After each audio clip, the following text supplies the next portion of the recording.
ಈ ಚಕ್ರಾಸ್ ಅಂತ ಹೇಳಿದೆ ನಾನು. ಒಂದೊಂದು ಚಕ್ರಗಳು ಗ್ರಂಥಿಗಳಿಗೆ ಕನೆಕ್ಟ್ ಆಗಿದೆ. ಅಂದರೆ ಒಳಭಾಗದಲ್ಲಿ ದೇಹದಲ್ಲಿ ಗ್ರಂಥಿಗಳು ಅಂತ ಕರಿತೀವಿ. ಆ ಗ್ರಂಥಿಗಳೇ ಕಣ್ಣಿಗೆ ಕಾಣದೆ ಹೊರಭಾಗದಲ್ಲಿ ಚಕ್ರವಾಗಿ ಕಾಣುತ್ತೆ. ಒಳಭಾಗದಲ್ಲಿರುವ ಗ್ರಂಥಿಗಳು ಹೊರಭಾಗದಲ್ಲಿ ಚಕ್ರ ಅಂತ ಕರೆಯಲ್ಪಡುತ್ತೆ. ಪ್ರತಿಯೊಂದು ಚಕ್ರವು ಪ್ರತಿಯೊಂದು ಗ್ರಂಥಿ ಮೂಲ. ಸಹಸ್ರಾರ ಚಕ್ರ, ಆಗ್ನೇಯ ಚಕ್ರ,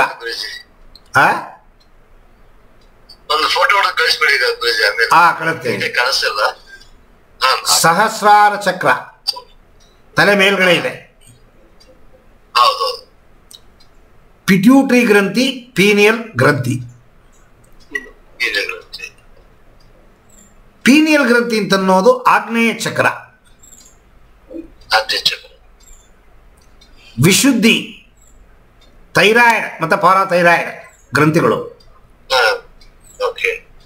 ಅನಾಹತ ಚಕ್ರ, ಥೈಮಸ್ ಗ್ರಂಥಿ.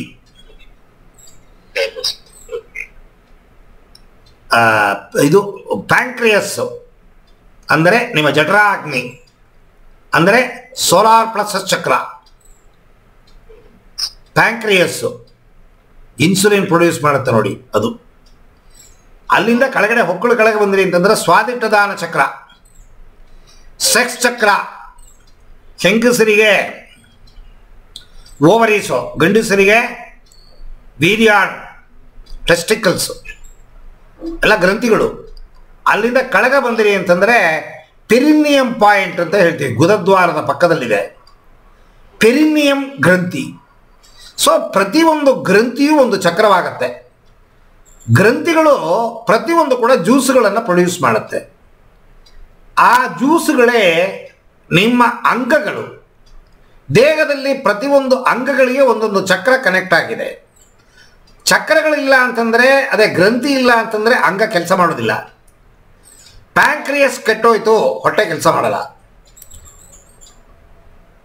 ಥೈರಾಯ್ಡ್ ಗ್ರಂಥಿ ನೋಡೋದಕ್ಕೆ ಸಣ್ಣದಾಗಿದೆ, ಚಿಕ್ಕ ಚಿಕ್ಕದು, ಗಂಟ್ಲತ್ರ 2 ಗಂಟು, ಅದು ದೇಹವನ್ನೇ ಆಟಾಡಿಸುತ್ತೆ ಅದು. ಹಾಗೆ ಪ್ರತಿಯೊಂದು ಚಕ್ರವೂ ಇನ್ನೊಂದು ಚಕ್ರಕ್ಕೆ ಕನೆಕ್ಟ್ ಆಗಿದೆ.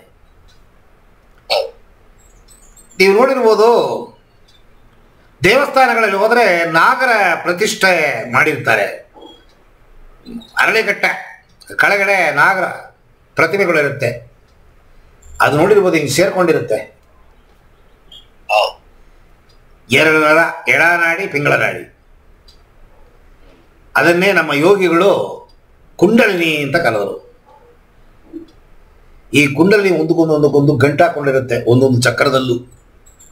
ಯೋಗಿ ಮಾಡೋ ಕೆಲಸ ಏನು ಅಂತಂದರೆ ಸ್ವರಯೋಗವೋ, ವಾಸಿಯೋಗವೋ, ಕುಂಡಲಿನಿ ಕ್ರಿಯಾಯೋಗವೋ ಅಥವಾ ರಾಜಯೋಗವೋ ಏನು ಬೇಕಾದ್ರೆ ಇರಲಿ, ಯೋಗಾಭ್ಯಾಸ ಮಾಡೋರು ಈ ನಿಮ್ಮ ಗುದದ್ವಾರ ಪೆರಿನಿಯಂ ಪಾಯಿಂಟ್ ಅಂತ ಏನು ಹೇಳ್ತೀವಿ, ಆ ಪೆರಿನಿಯಂ ಗ್ರಂಥಿ ಒಳಗಡೆ ಕುಂಡಲಿನಿ 3 ಸುತ್ತು ಮಲ್ಕೊಂಡಿರುತ್ತೆ.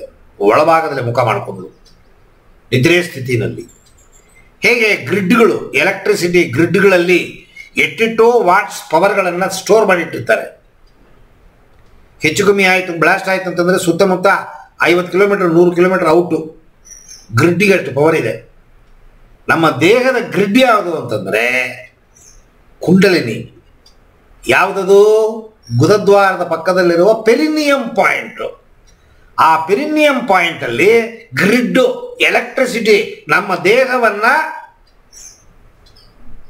ನಿರ್ವಹಿಸುವ ಕರೆಂಟು. ಆ ಕರೆಂಟು ಕಾನ್ಷಿಯಸ್ ಜೊತೆಗೆ ಸೇರಿಕೊಂಡಿದೆ. ಇಲ್ಲಿ ಏನಾಗಿದೆ, ಕಾನ್ಷಿಯಸ್ಸು ಬೇರೆ ಕಡೆ ಇದೆ, ಆತ್ಮ ಬೇರೆ ಕಡೆ ಇದೆ. ಅದು ಎರಡೂ ಸೇರ್ಕೊಂಡಿರೋ ಜಾಗ ಯಾವುದು ಅಂತಂದರೆ ಕುಂಡಲಿನಿ. ಆ ಕುಂಡಲಿನಿಯಲ್ಲಿ ಕಾನ್ಷಿಯಸ್ಸು ಇದೆ, ಆತ್ಮವೂ ಇದೆ. ಎರಡೂ ಸೇರಿದ ಒಂದು ಶಕ್ತಿಯುತವಾದ ಕೇಂದ್ರ ಎಲ್ಲಿದೆ ಅಂತಂದರೆ ಪೆರಿನಿಯಂ ಪಾಯಿಂಟಲ್ಲಿದೆ. ನೀವು ಮಾಡಿದ ಕರ್ಮಾನುಸಾರ ನಿಮಗೆ ಎಷ್ಟು ಎಲೆಕ್ಟ್ರಿಸಿಟಿ ಪವರ್ ಬೇಕು.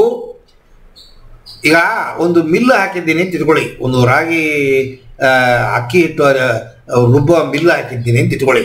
3 ಫೇಸ್ ಕರೆಂಟ್ ಬೇಕು, ಮನೆಗೆ 3 ಫೇಸ್ ಬೇಕಾಗಿಲ್ಲ. ಹಾಗೆ ಯಾವ್ದ್ಯಾವ್ದಕ್ಕೆ ಎಟ್ಟಿಟ್ಟು ಬೇಕು ಅಟ್ಟಿಟ್ಟು ಕರೆಂಟನ್ನು ಡಿವೈಡ್ ಮಾಡಿ ತಗೋತೀವಿ ನಾವು. ಅದೇ ರೀತಿ ನೀವು ಮಾಡಿದ ಕರ್ಮಾನುಸಾರ ಕುಂಡಲಿನಿ ಆ ಪೆರಿನಿಯಂ ಪಾಯಿಂಟಿಂದ ಕರೆಂಟನ್ನು ರಿಲೀಸ್ ಮಾಡುತ್ತೆ.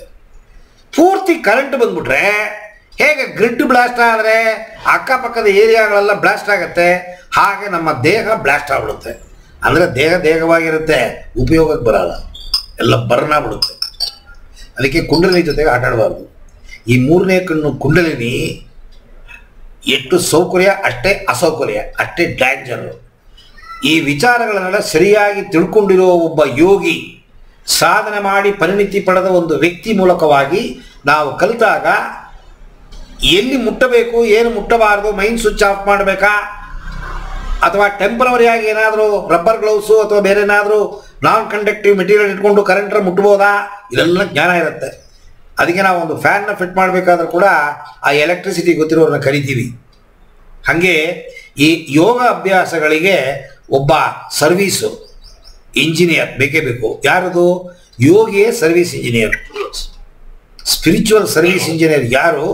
ಯೋಗಾಭ್ಯಾಸವನ್ನು ಮಾಡಿ ಪರಿಣಿತಿ ಪಡೆದವರು, ಪೆಟ್ಟು ತಿಂದವರು. ಮನೇಲಿ ಹೇಳ್ತಾರೆ ಬುದ್ಧಿ, ಅಪ್ಪ ಹೇಳೋ ಮಾತು ಕೇಳೋ, ಅನುಭವ ಕಣೋ. ಇವನಿಗೆ ಮೀಸೆ ಬಂದ್ಬಿಡ್ತಂದ್ರೆ ಇವನೇ ಅಪ್ಪ ಇವನ ಮಾತು ಕೇಳಬೇಕು. ಲೋಕ ಚೇಂಜ್ ಆಗ್ಬಿಟ್ಟಿದೆ. ಸೊ ಹೇಳ್ತೀವಿ ನಾವು ದೊಡ್ಡವರು, ಹಿರಿಯರ ಮಾತು ಕೇಳೋ, ಹಿರಿಯರ ಮಾತು ಕೇಳೋ. ಹಿರಿಯರೇ ಯೋಗಿ, ಹಿರಿಯರೇ ಸಿದ್ಧ, ಹಿರಿಯರೇ ಸರ್ವಿಸ್ ಇಂಜಿನಿಯರು. ನಾವು ಕೇಳಲ್ಲವೇ?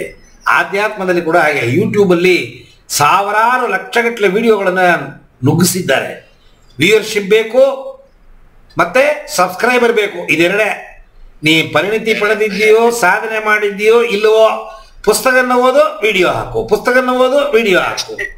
ಇದ್ರ ಗುರುಜಿ ಫಿಸಿಕಲ್ ಅಲ್ಲಿ ಇಂಟ್ರಾಕ್ಷನ್ ಆದಷ್ಟು ನೀವು ಆನ್ಲೈನ್ ಅಲ್ಲಿ ಇಂಟ್ರಾಕ್ಷನ್ ಆಗಲ್ಲ ಗುರುಜಿ.